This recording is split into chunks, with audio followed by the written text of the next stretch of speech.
And here we go. And there we are. And here we go. And there we are. Meet in the middle's got to happen sometime soon. Yep. We got to happen. We're Make practicing. We're practicing. We are practicing. We're working out the kinks. Yes, we are, everyone. And you're working out the kinks with your fantasy team. And that's why we are here for you with the Week 11 Waiver Wire special. Cecil Lammey, Sigmund Bloom, Dr. Jene Bramel to go over the hot waiver wire pickups, including stuff that just happened from last night's game. All of it right here for you. But first, as we start off today's show, it is Dr. Jene Bramel with a discussion about the injured quarterbacks here in Week 11. Dr. Jene, take it away. Okay, Bloom, up at the top because he's playing better is Daniel Jones. 15 to 30%. Those rushing yards certainly benefit and aid to what he does. Let's go ahead and throw in Alex Smith as well, 10 to 20% there. Some touchdown passes would be nice, but don't get greedy. If he's throwing like that, nearly 400 yards, well, obviously, there's some fantasy value there. So let's start with those two in the NFC East. With Daniel Jones going into his bye, so he might be available. The running by design. Wow, Jason Garrett, you got a big, fast quarterback. You can use him to put the defense on their heels, and he's doing it. And we all know Konami code Rich Rebar, what's up, Lord Reeves? The running quarterback is cheating in fantasy football. So that's very exciting for Daniel Jones. Alex Smith, 55 attempts. That's not cheating necessarily, but not a baseline. That being said, I'm not watching through my fingers anymore. He looks like an NFL quarterback. He doesn't move the way he used to move, but he has, dare I say, sees all of this that he's gone through has made him more aggressive as a passer. Remember that we watched Alex Smith, and it felt like he was programmed to not turn the ball over. Prime directive, do not turn the ball over. We're not seeing that now, and he's got some interesting weapons there, including Terry McLaurin. The other thing about Alex Smith is we got Cincinnati, Dallas the next 2 weeks. We also got Seattle and Carolina in weeks 15 and 16. So those are games where he could be filling the air with footballs again, and instead of the running back scoring all 3 touchdowns like they did last week against the Lions, and it was the Lions. But like I said, there's some other matchups where you can take advantage of that there. So it's great to have Alex Smith back in the fantasy relevant circle. Alex Smith back in action for you, and you may be considering a Kirk Cousins. You may be considering Taysom Hill, Bloom. We got to step through that. Yeah. Hill's difference in price between Winston, and we can go ahead and throw Winston in, even though he's way down at the bottom. Right. But 7 to 15% for Kirk Cousins, 7 to 15% for Taysom Hill, also Matthew Stafford if he's out there. But the Hill thing's interesting because without Breeze for a while, is it Winston? Is it Hill? Is it Winston and Hill? And then, fantasy GMs, listeners, Bloom will say, well, Bloom, this is your list. Yeah. Why is Taysom Hill a lot higher than Jameis Winston?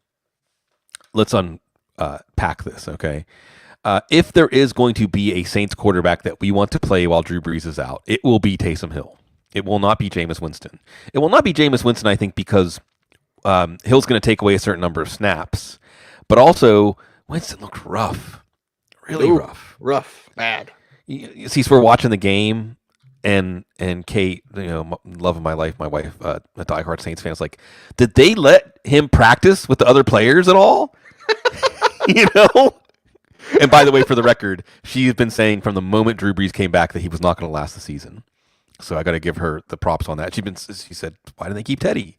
Why didn't they keep Teddy instead of Drew? But Teddy's hurt too. But the point is that's how it looked. Not on the same page. They weren't even in the same book. They weren't even in the same library. Not even speaking the same language with the same character set. And I think what's interesting here, see, kind of a Thursday night topic, is this puts to the test, like, Sean Payton, you've been saying, says Taysom Hill's our future, or like getting out through other channels. They really love Taysom Hill. They give Taysom Hill 16, 21 million, whatever it was, this offseason. Not starting quarterback money, but starter money, like cornerstone piece money. So now here we are again. How can you be saying all these things and speaking with your money and still not trusting this guy? At the very least, Cease, you would think that, you're looking forward to 2021 without Drew Brees. Why don't you let Taysom Hill quarterback the team for a few games just to see what you have so you know if it's even viable? And look, in this day and age, a 2 quarterback system can work. I mean, I think you can have 2 offenses because they've practiced the Taysom Hill offense and the Taysom Hill playbook enough. This is where Sean Payton's grand plan may make sense, right? It's a different mode, right? Like it's almost like you have to have an offense with 2 different modes, and I think they can do it. Will they commit to it? So Taysom Hill, I mean, if Taysom Hill's getting 30-40% of the snaps, throwing 8, 10, 12 passes a game with 10, 15 rushing attempts, it's like we're back to Tim Tebow, Cease, right? I mean, he could basically be Tim Tebow in a portion of a game. And if he's successful, then maybe he becomes the starter. Or if Jameis Winston just is so terrible. I mean, if Jameis Winston plays the way he did when he came in relief of Breeze, there has to be something better than that for this offense. So it's going to be fascinating. I think that, like I said, we're going to see a lot of this stuff that we've heard put to the test. Kirk Cousins looked really good against the Bears. The main thing about Kirk Cousins is this. Next 2 weeks, you've got Dallas and Carolina. And then you also and you have Jacksonville after that, all home games too. So and then the only road games they have left are at Tampa and at New Orleans. So no, even though they're Minnesota, no cold weather games left for Kirk Cousins. Highly efficient. Man, Justin Jefferson looks good. Good. I don't even know if the biggest fans of Justin Jefferson could have imagined him looking like this out there. Like you said with Matthew Stafford, if he's out there, the thumb looks like it's going to be okay. He's more of that safe play compared to Hill's upside, and Cousins very safe, maybe even a little safer than Stafford. We had Jacob Moses bring up in the chat room, Bloom, about changing offense with Taysom Hill, and I think he's better than Tim Tebow in terms of a passer, maybe not much, but I will say this: it's not as complicated. Like we say, like, oh man, it's a system, but changing to that system, if they truly go that way, where it's RPO and it's running. Just from talking to Broncos players that were there with Tim Tebow, it's like it was easier to do that. And obviously, they go back to Breeze. Obviously, you have to switch back, but they already know that. You know what I mean? It's elementary to do that sort of offense where it's RPO heavy, where it's run heavy. And by the way, from offensive line standpoint, in terms of like whose job would be the most different, those guys love that offense. Yes. Because you get to be the aggressor. You get to, I just get to smash it everywhere. What we're going to do is run down people's throats. Like that's a lot easier. And you couldn't do the reverse, right? You couldn't throw in a Breeze offense now, but you could throw in a simplified triple option offense. And it's a little bit of an easier transition than people think. Let's get back to the waiver wire, which includes Phillip Rivers. Yes, Phillip Rivers, 3 to 5%. Tua Tagovailoa, 3 to 5% as well. And let's get these 2 out of the way, Bloom, before you go through your list of 1%ers. Yeah, Rivers looked good. Maybe it's Tennessee defense. Maybe it's just everyone's going to look good against Tennessee. We'll see Lamar Jackson this week. But Rivers looked good. And Michael Pittman. Hello, Michael Pittman. We'll talk about him a little later in the show. So Phillip Rivers at least is an emergency play. And remember, we're getting deeper into the season, and we may have players, starting quarterbacks as close contacts or even getting COVID. So your depth, just look at who your backup quarterback is. If it isn't anyone better than Phillip Rivers, add Phillip Rivers. And same thing with Tua. This is a running game team. This is a defense team. This is not going to be an aired out team.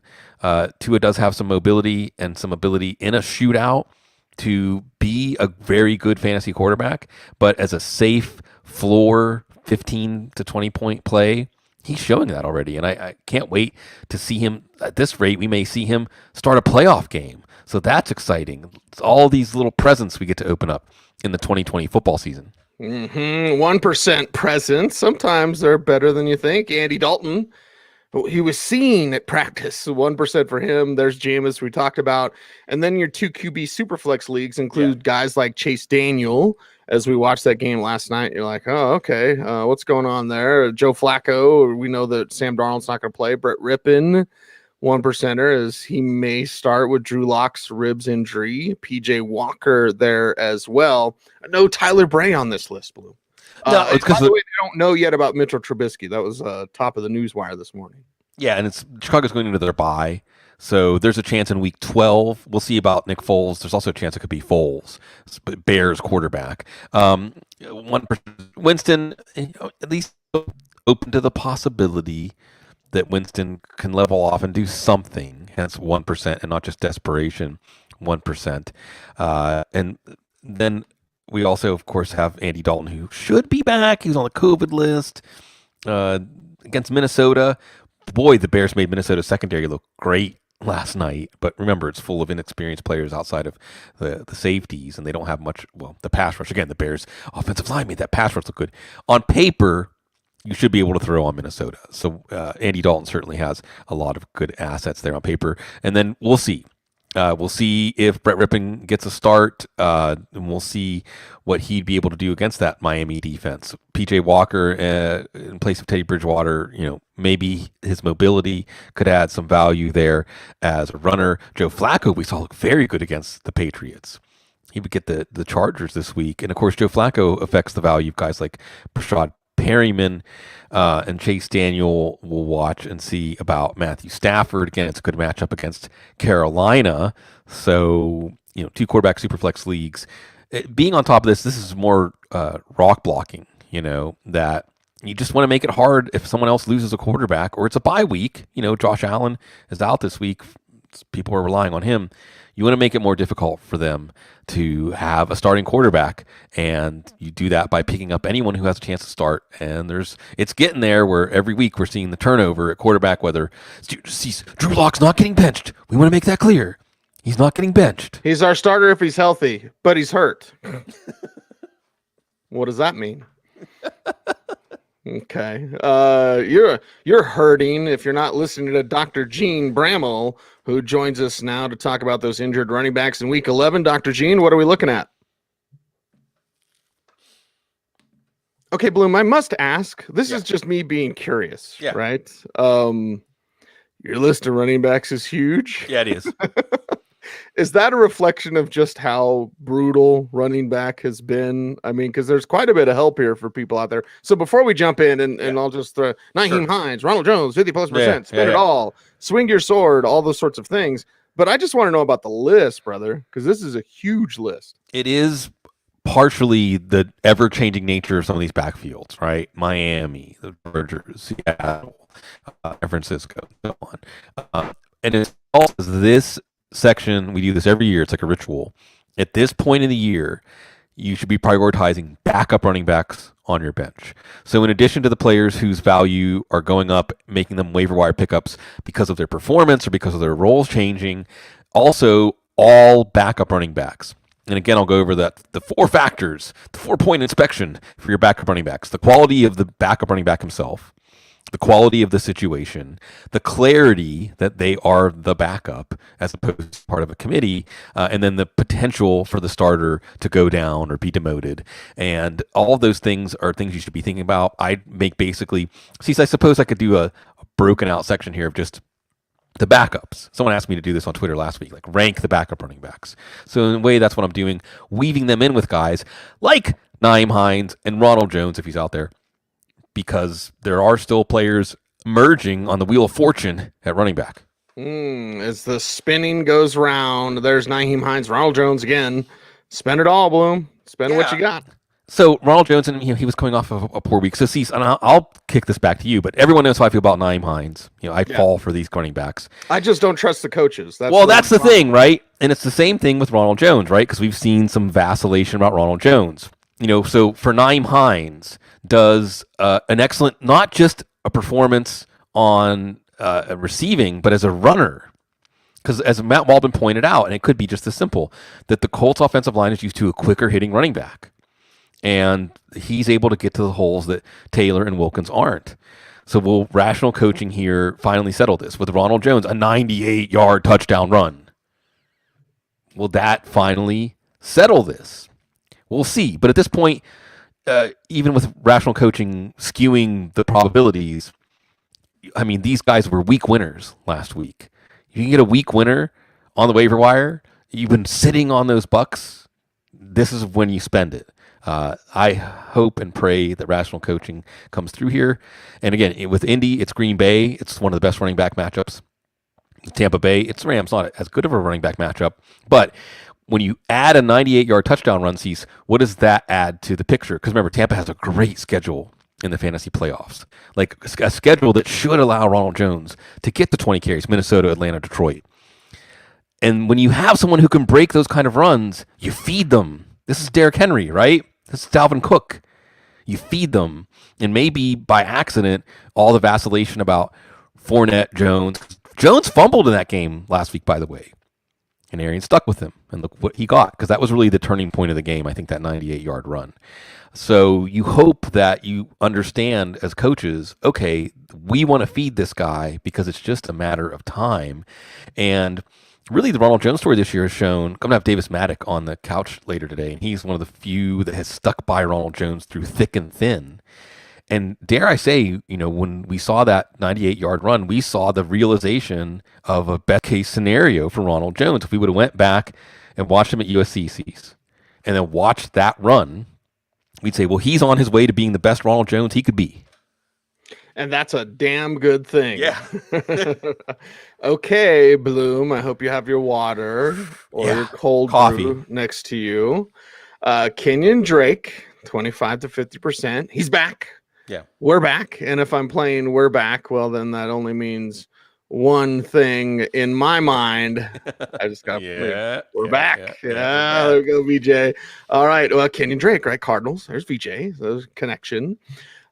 Wayne Gallman, Mr. Touchdown, right? Is that what we just keep calling him? Like, why go back to Freeman if he's healthy? 25 to 50%. Damian Harris, Salvon Ahmed, who gets the Broncos' god-awful run defense this week. Mike Davis, 20 to 40% as we're learning more about McCaffrey. And, well, they give him a week. Oh, no, it's another week, and it's another week. Okay, Sandy. J.D. McKissick is also a 20 to 40%er. So let's get this chunk out of the way. Yeah, priorities, right? Kenyon Drake, who was dropped, came back a little earlier than we expected, had a good game. The Cardinals running game had a good game. Good to watch him on Thursday night. Wayne Gallman, 4 straight games with a touchdown, 2 touchdowns this week. And remember, he might have been dropped because Devontae Freeman was potentially going to come back, had a setback in practice, now on IR. Right. Damian Harris might be on the waiver wire because he had a chest injury, and his week 9 on Monday night comes back, looks great.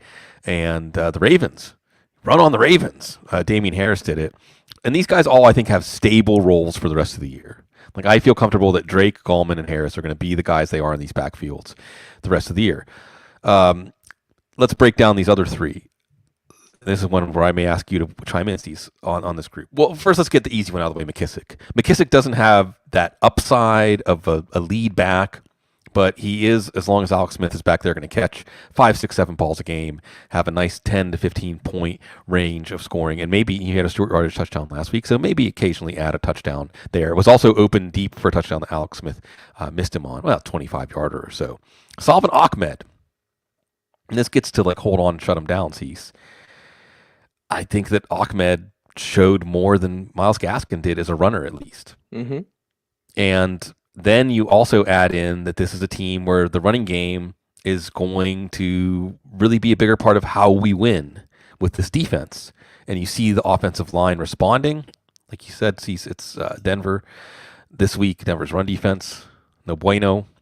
So if it isn't clear that Salvon Ahmed is going to take over for Myles Gaskin, it might be clear after this week, if he just runs the plays as designed. And then Mike Davis. I mean, what do you do? Look, if we knew Christian McCaffrey wasn't playing this year, Mike Davis is a 50-plus percenter, right? Mm-hmm. Mike Davis is Mike Davis.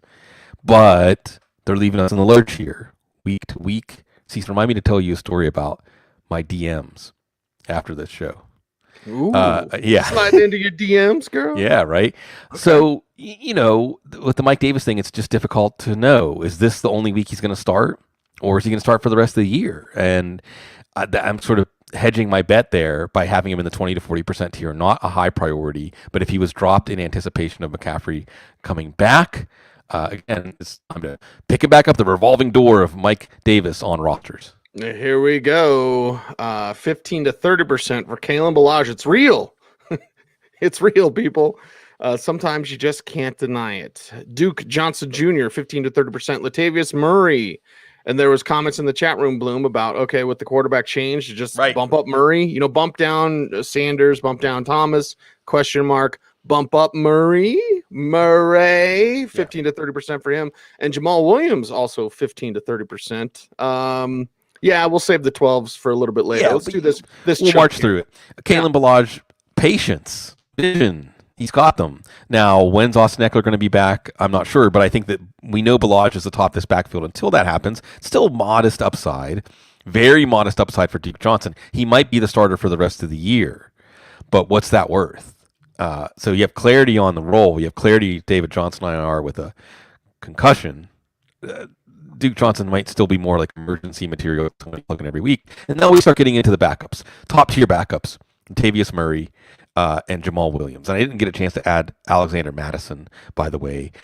He would not be in this top tier. The Cook injury scared the shut your right, mouth. Right, I know. You could feel the exact. It was just his jewels. It was just his, he just had the family area. The onions, The onions, the marbles. But Madison would not be in this top tier because he hasn't had that signature game yet to show us that, Jamal Williams, running back one, whenever Aaron Jones is out. Latavius Murray, running back one, when Alvin Kamara is out. So that's why they're higher. But then, like you said, Cease, with Murray, there could be a little more standalone value if they become a heavy running team with Taysom Hill. So monitor that. Monitor that. And monitor your yarbles. Yeah. That's something we protect need to do. Your chicken, protect your mentals and your yarbles. On our Sex God pod, we got to figure out, we got to talk about testicle health, Bloom. Yeah. We covered all. Examination is very important. It is. We covered all on this show and all the other podcasts in our mind. Devontae Booker, he was always good in his mind. And, well, the Raiders are giving him a shot. 12 to 12 and 25% for him. You can't tell me Devontae Booker wouldn't do what Melvin Gordon's doing. And by the way, this is a better system for Booker anyway, because it was a gap system. Mm-hmm. They tried to make him a zone runner in Denver. Don't make him think. Just give him a hole and let him run. LaMichael Pirine, 12 to 25%. Cam Akers, Malcolm Brown, both 10 to 20%. Right. So and Darrell Henderson. And Darrell Henderson, okay. Yeah. This is me punting the Rams backfield. It's just honesty. Some people may say, Bloom, why isn't Rex Burkhead higher than 10 to 20%? And Tony Pollard in here as well.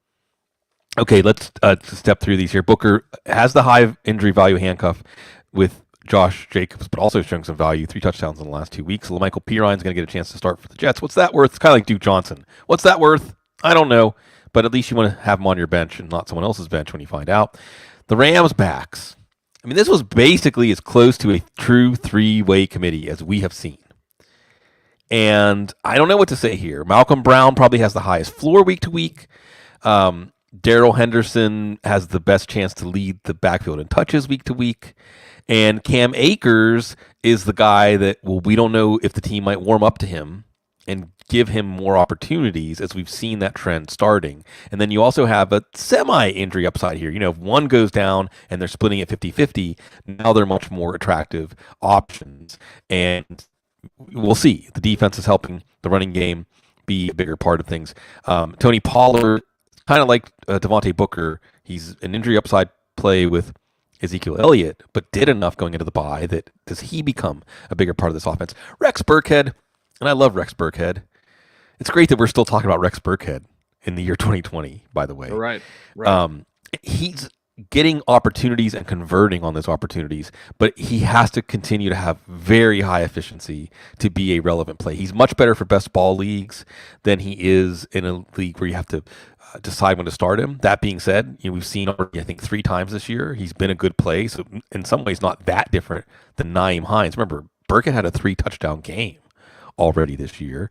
So kind of like J.D. McKissick, let's think of Burkhead in that vein as opposed to the high injury upside vein. And it just depends on what you need. And a lot of people need a lot of things at running back. So Burkhead can help you either way. He can help you either way. And let's just round out the rest of the running backs, which include Le'Veon Bell, Boston Scott, Benny Snell, all 5 to 10%. And yeah, Scott maintaining that role with Sanders back. Brian Hill, 3 to 5%. Matt Breida, 1%. We'll see how that goes. Alex Collins, 1%. Dante Foreman, One percenter and league winner? Question mark. Especially let's say if you're playing Week 17 championship. Yeah. You're watching that. Jeremy McNichols also 1% as well. I know Darrington Evans is back. He's off of IR. And it's like, yeah, but he's got Foreman and McNichols in front of him. So good luck. Yeah, that's the tough part about the Titans backfield. And by the way, I would say that Alexander Madison would probably be 10 to 20, 12 to 25%. Probably 10 to 20. I don't know if I put him on the same level as Booker, just because Booker's hotter right now. Okay, Le'Veon Bell, it would be Le'Veon Bell and Darrell Williams, but I think Bell would be the better part of that. Maybe Darrell Williams is a 1%er with the Edwards-Helaire injury upside. Boston Scott had a little upside with his 56-yard touchdown run, and he's the backup. Corey Clement had a vulture touchdown there last week, but he's the backup to Miles Sanders. Benny Snell, and Cease, monitoring news developing. 3 weeks in a row, James Conner, no, not doing very much. And I don't know if he's wearing down. I don't know if it's a problem with the running game. Certainly, there's a good breakdown by Nick Farabaugh that just run some more outside zone with these jet motions. Those runs are actually working. The Steelers are a finesse offensive line. Dare I say it, Cease? Is that okay? Am I hurting your feelings to say that? No. Yeah, they're a finesse team. They're a finesse team on offense. This is not the Jerome Bettis Steelers. All right? But James Conner not doing as much. And I'm not saying Benny Snell will do a lot more, but if James Conner really is wearing down, or if the inevitable James Conner injury happens, Anthony McFarland was a healthy scratch last week. So we have some clarity there. Brian Hill coming back off a bye behind Todd Gurley. Matt Breida, he's going to play this week, I think. I don't know if he's going to look better than Solomon Ahmed, and chances are he's probably going to get hurt again. Sorry. Alex Collins, it looks like, and I should have added Carlos Hyde here, by the way. Looks like Carlos Hyde's more likely to play than Chris Carson, but the way Carlos Hyde's been this year, again, as soon as he gets on the field, he gets hurt again. So Carlos Hyde, I think, would be maybe a 5 to 10%er.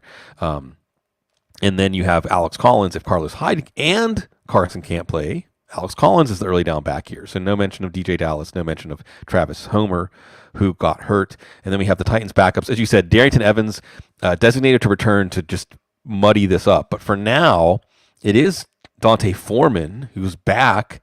And if you look real fast and you only see the 4, you're like, he just looks, Foreman looks good. And remember, Foreman was a highly touted, at least from a physical attribute standpoint, running back.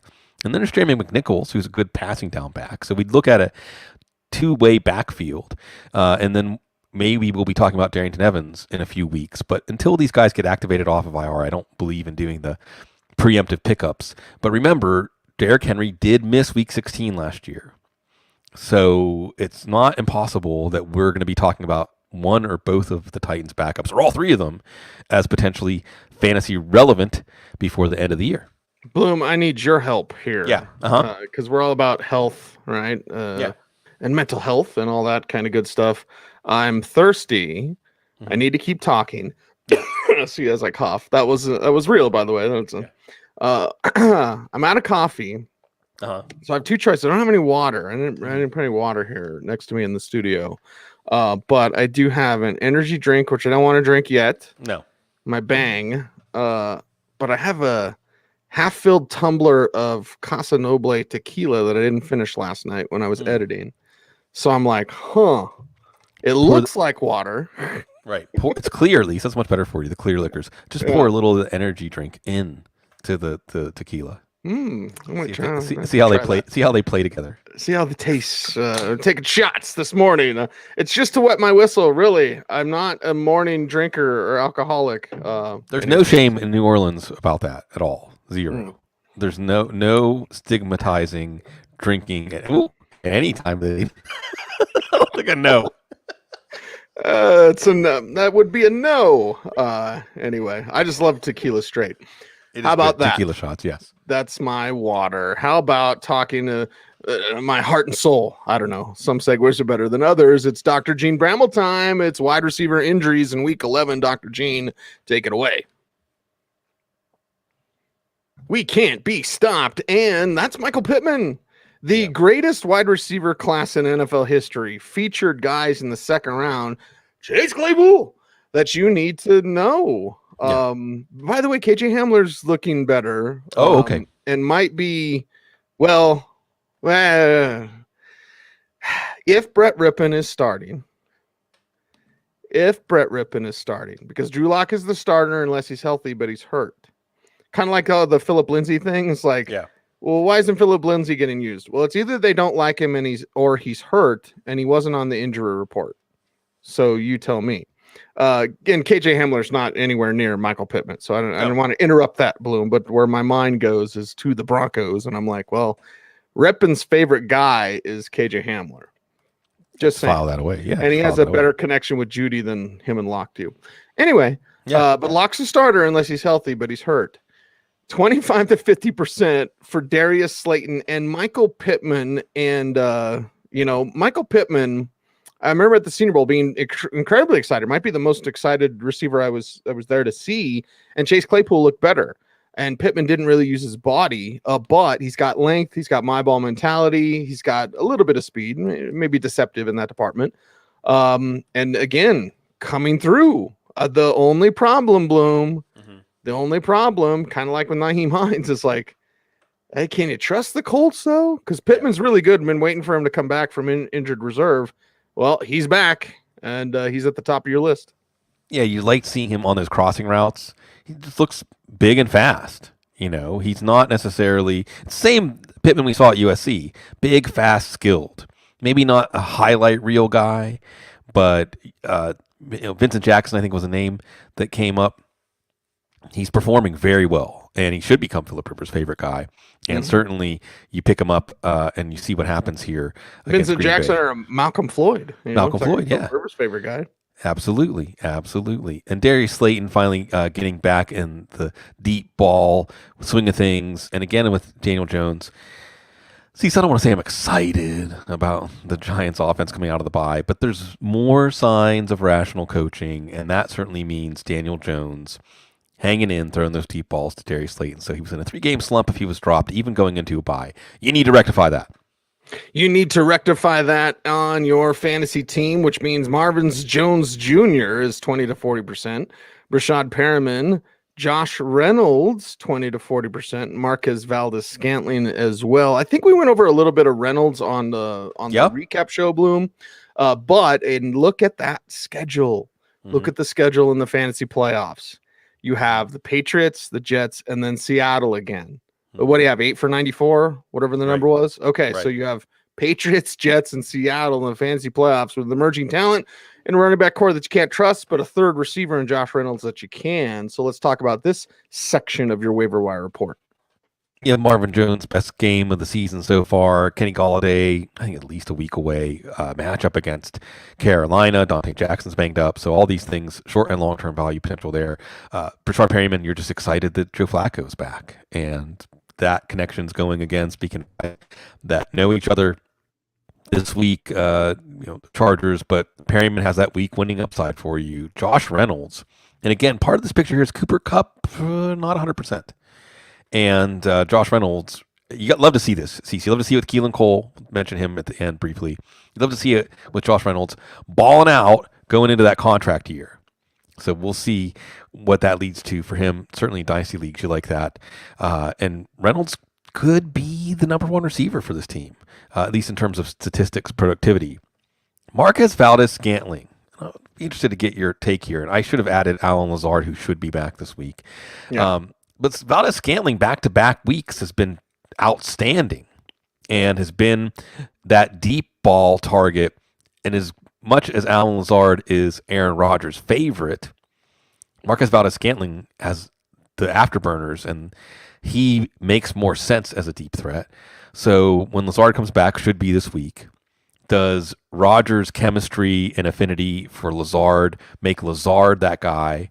Or does the momentum of Valdes-Scantling keep him in that preferred deep ball role? Remember, going into the season, first game, they both had touchdowns in week 1 against Minnesota.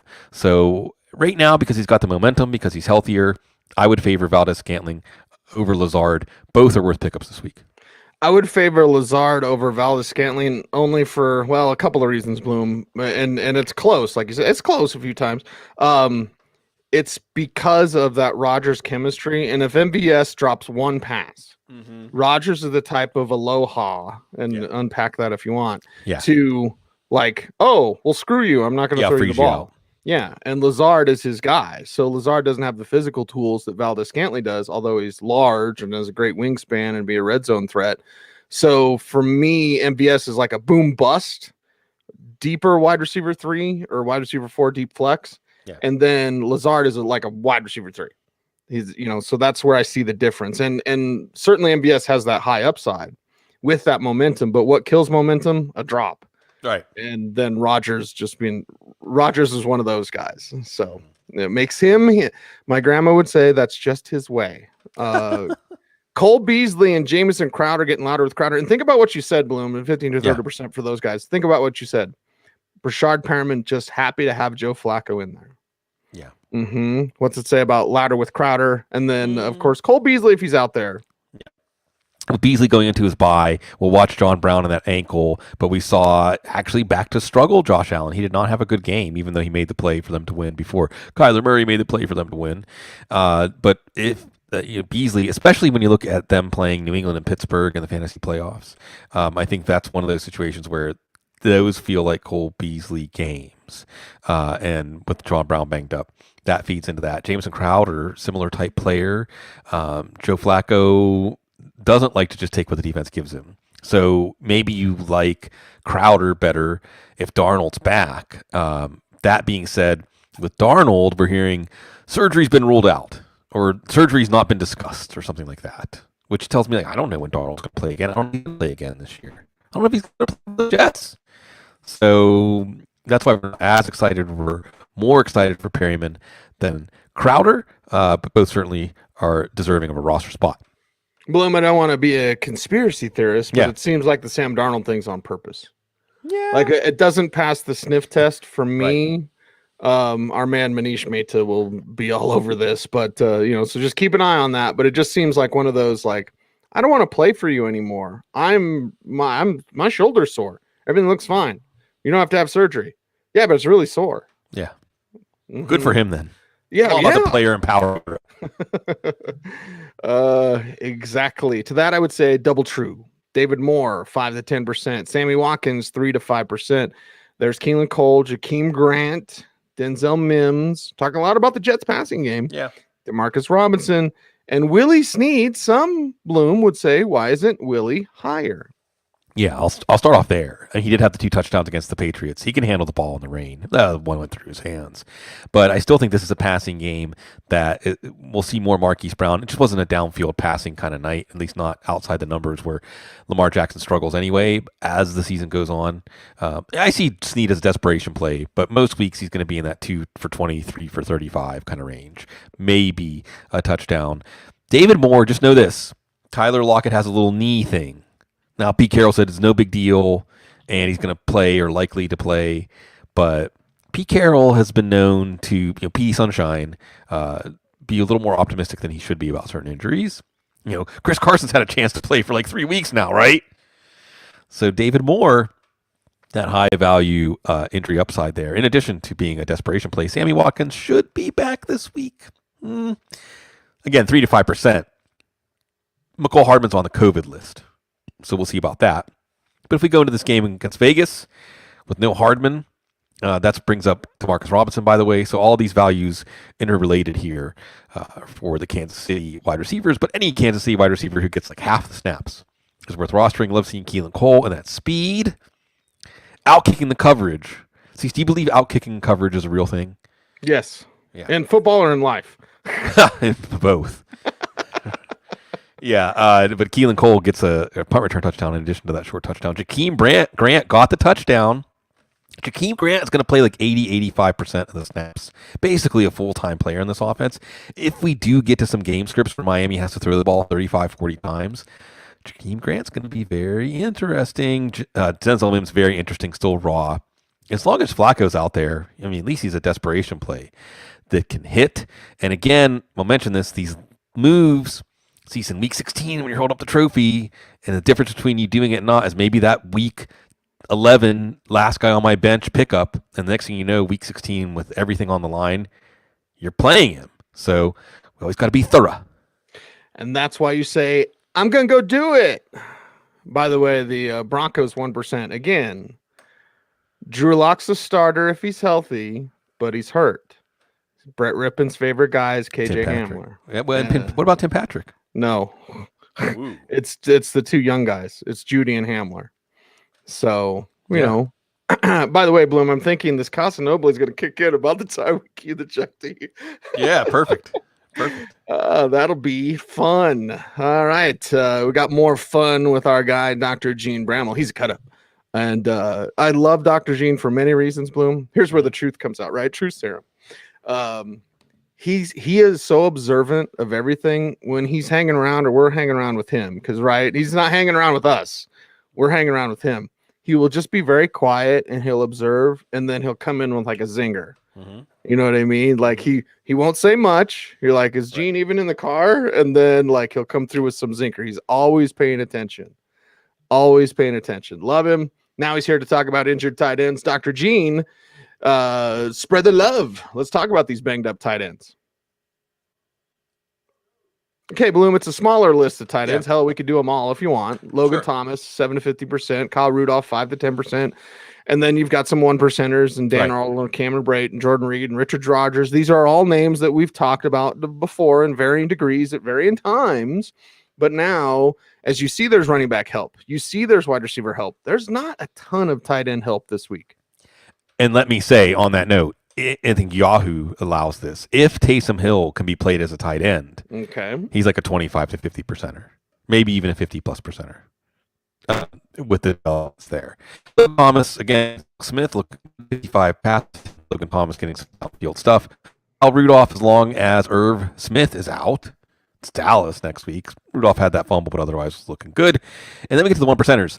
And Cecil, if you like to play high degree of difficulty fantasy football, then you're just going right to the waiver. I can just get my tight end off of the waiver wire every week. And actually this year, waiver wire tight end was probably not a terrible strategy. And there's another crop for you to pick from. This week, Dan Arnold, Daryl Daniels went out. Arnold, he's an oversized receiver anyway.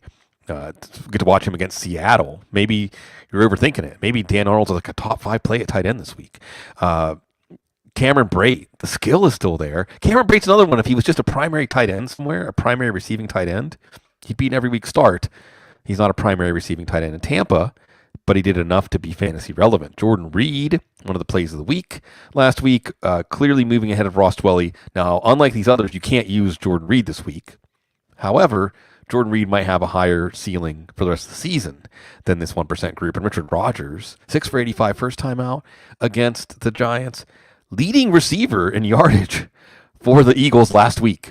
Even with Dallas Goedert back and Jalen Reagor back and Miles Sanders back. What about Zach Ertz coming back off of IR? We had that question in the chat room from our guy Adam.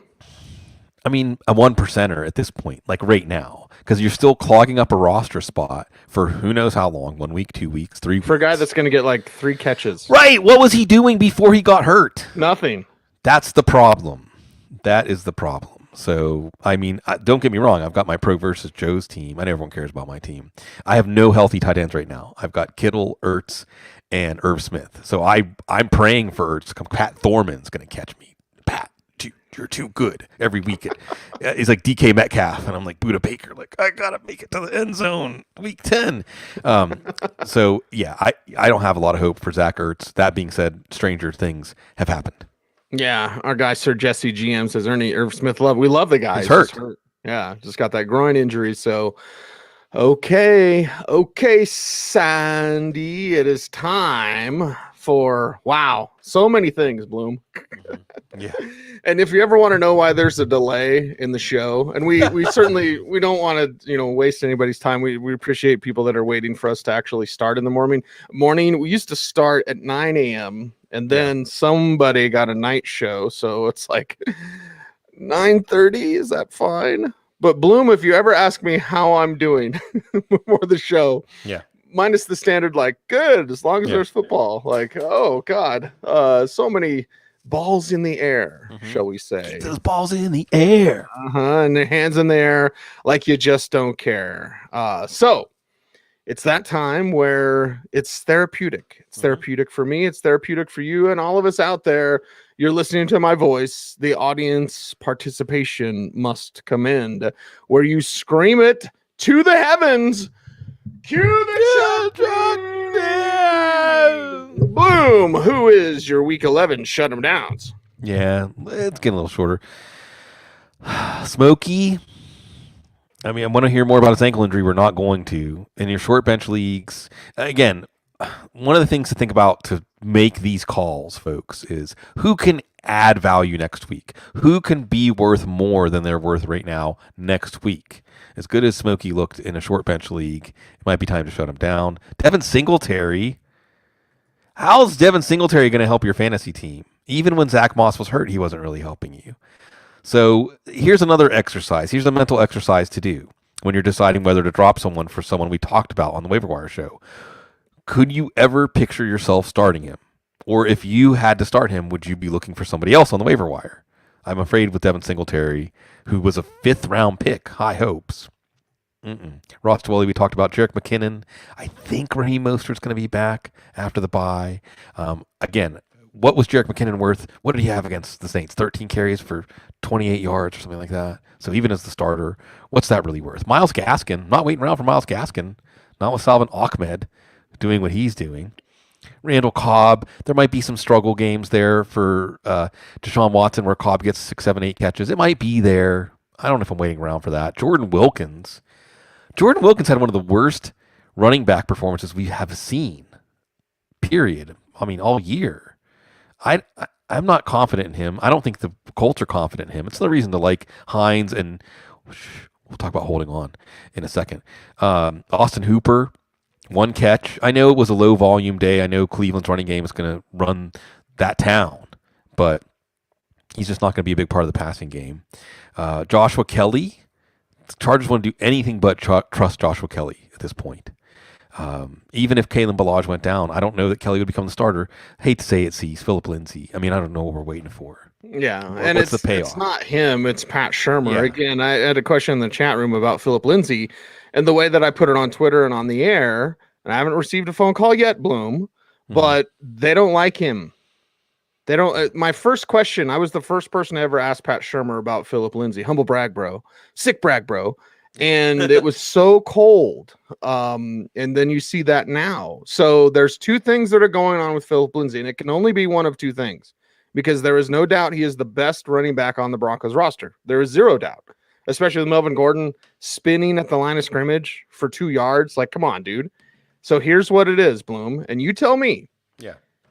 It's either they don't like him or he's hurt and he wasn't on the injury report. So it's one of those 2 things. Yeah. Either he's hurt and he wasn't on the injury report, or they don't like him. So there you go. Either way. And by the way, speaking of not liking, I think the feeling might be mutual. So, like, we'll hope for better in 2021. With what? The Ravens? Like, I don't think he wants to stay in Denver, honestly. No, I don't. And I would say, because I'm trying to master these new memes and things that the kids use about your comment with Lindsay being the first one to ask, I'd say weird flex, but okay. Okay. Did I use that correctly? I'll run it past my teenage daughters and see if it passes the sniff test. Yeah. It's good. I think fantasy football, I think the fact that, like, I'm a fantasy football podcast host, that's weird flex. So we're what's your job? Fantasy football analyst. Weird flex, but okay. Nelson Aguilar, I'm afraid dropping a touchdown back to his old ways. DJ Dallas, and there's a question in the chat about Laviska Shenault. Yeah, I mean, better days are coming for Visca. I think that we could see Visca turn into like a comet streaking across the NFL sky. Not with this Jags team, not with this quarterback play, not with him not 100% right now. So again, ask yourself that question. What am I waiting for? What's the payoff? What has the payoff been with Visca so far this year? Not really much yet, even though he's done a lot to be a big part of this offense. I think that we can let him go, even though there's a chance he'll come back this week against the Steelers. Bloom, I got the taste for it. Yeah. I got the taste for it. By the way, this is either going to be my most productive workday ever. Yeah. And I'll go like, why am I not drinking tequila at 10 a.m.? before this. A tequila drip. Or I'm going to do a 3-hour show tonight where it's going to it's going to pain me through every single segment because I'm so tired and worn out. Anyway, sometimes you just got to hold on. Mm-hmm. And who are besides holding on to my Casa Noble Bloom, who are you holding on to in week 11? Jonathan Taylor. Just don't spite drop him. Don't do it.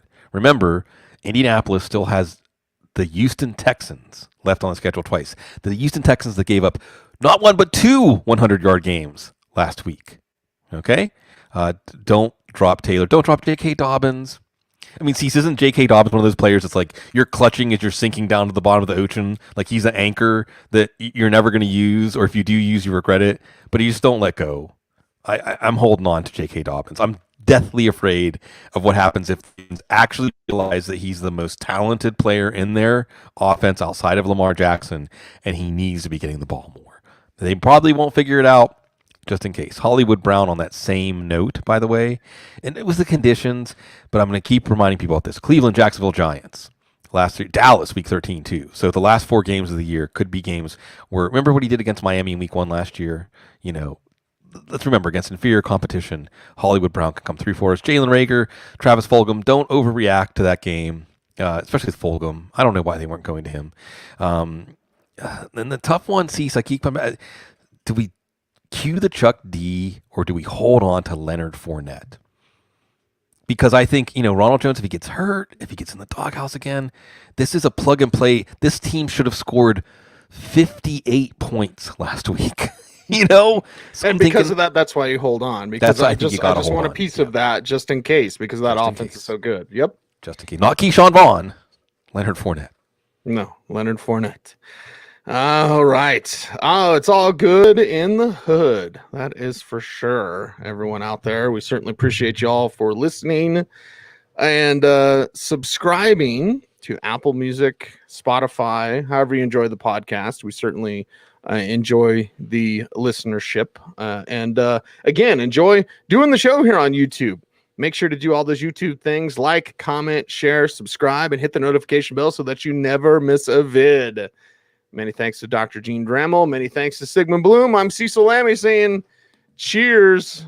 And Drew Lock's the starter if he's healthy, but he's hurt. Everyone out there, stay tuned and stay frosty.